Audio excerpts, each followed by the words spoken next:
আজ বানাবো সবজি চিকেন। এখানে বড় বড় পিস করে 250 গ্রাম চিকেন নিয়েছি। আর এবারে সবজিগুলো কেটে রেখেছি। এখানে পেঁপে আছে, একটা পেঁপে ছোটো ছোটো করে কেটে রেখেছি, সরু সরু লম্বা লম্বা। এখানে 5টা কাঁচা লঙ্কা আছে। এখানে 3টে আলু এভাবে কেটে রেখেছি। গাজর সরু সরু লম্বা করে কেটেছি। এখানে বিনস আছে, এভাবে কেটেছি। আর পেঁয়াজ আছে, এইভাবে পেঁয়াজগুলোকে কেটে নিয়েছি। আর এখানে সরু সরু পাতলা করে কিছুটা পেঁয়াজ কেটেছি, মানে 2টো পেঁয়াজকে এভাবে কেটে রেখেছি। আর টমেটো এভাবে পিস করে রেখেছি। এবার এটা খুব অল্প তেলে খুব তাড়াতাড়ি আমি রান্নাটা করব। চলুন তাহলে দেখা যাক রান্নাটা আমি কীভাবে করছি। তার জন্য আপনাদের শেষ পর্যন্ত রেসিপিটা দেখতে হবে। রান্নাটা প্রেসার কুকারে বসাবো, তাই গ্যাসের মধ্যে প্রেসার কুকারটা বসিয়ে দিয়েছি। এবার কুকারের মধ্যে সাদা তেল দেব। রান্নাটা সাদা তেলেই করব। এবার তেলটা একটু গরম হতে দেব। তেলটা গরম হয়ে এসেছে, এবার গোটা গরম মশলা দেব।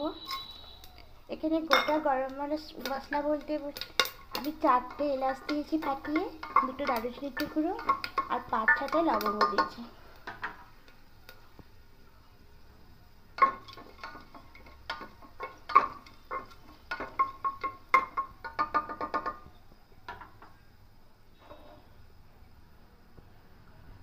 এবার এখানে পেঁয়াজগুলো দিয়ে দেব।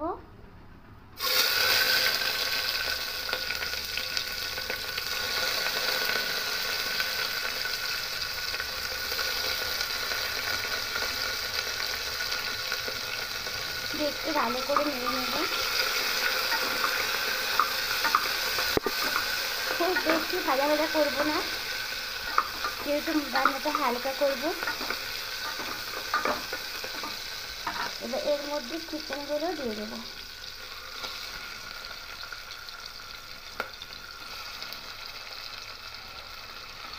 এবার চিকেনগুলো দিয়ে একটু নেড়ে চেড়ে নেব।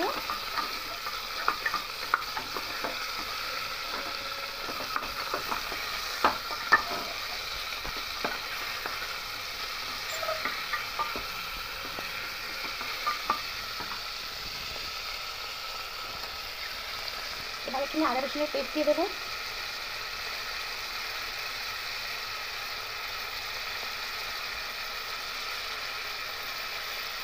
আদা রসুনের পেস্ট দিয়ে চিকেনটাকে একটু ভাজা ভাজা করে নেব।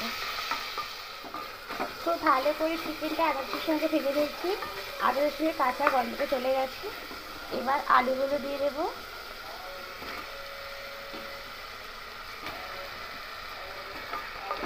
আলুগুলো দিয়ে আবার একটু ভেজে নেব।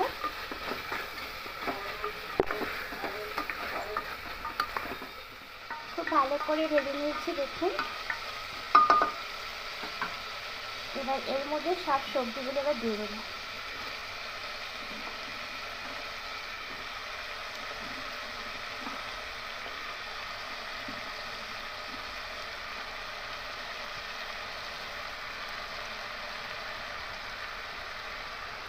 সবজিগুলো দিয়ে 10 মিনিট একটু এইভাবে খুন্তি দিয়ে নাড়াচাড়া করে নেব। এবার খুব ভালো করে 10 মিনিট একটু সবজিগুলো দিয়ে চিকেনটাকে কষে নিয়েছি। এবার এখানে দেব গোলমরিচের গুঁড়ো, দেবো আর পরিমাণ মতো লবণ দেব।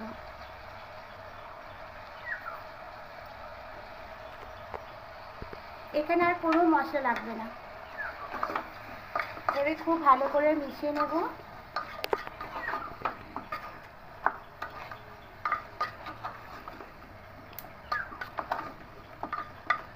এখন খুব ভালো করে মেশানো হয়ে গেছে। এটা আমি বাটার মিল্ক সবজি চিকেন বানাবো, তাই এখানে আমি মিল্ক দিয়ে দেবো।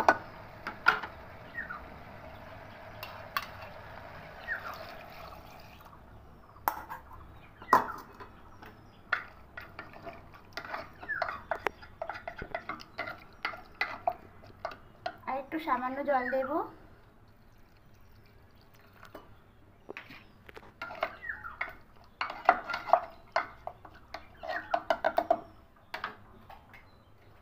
এবার কুকারের ঢাকাটা আটকে দেব।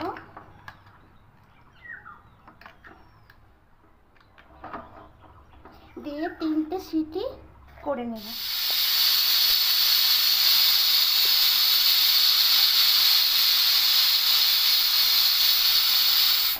তিনটে সিটি হয়ে গেছে, গ্যাসটা অফ করে দেবো। এখনই ঢাকাটা খুলবো না, 5 মিনিট পরে আমি এটা ঢাকনাটা খুলে নেব। 5 মিনিট হয়ে গেছে, প্রেসার কুকারের ঢাকাটা আমি খুলে নেব।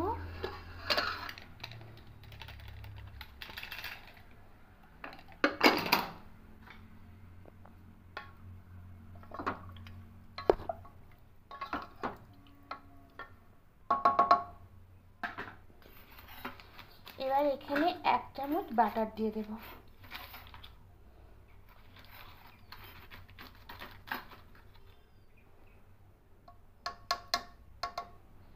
আর একটু দেব।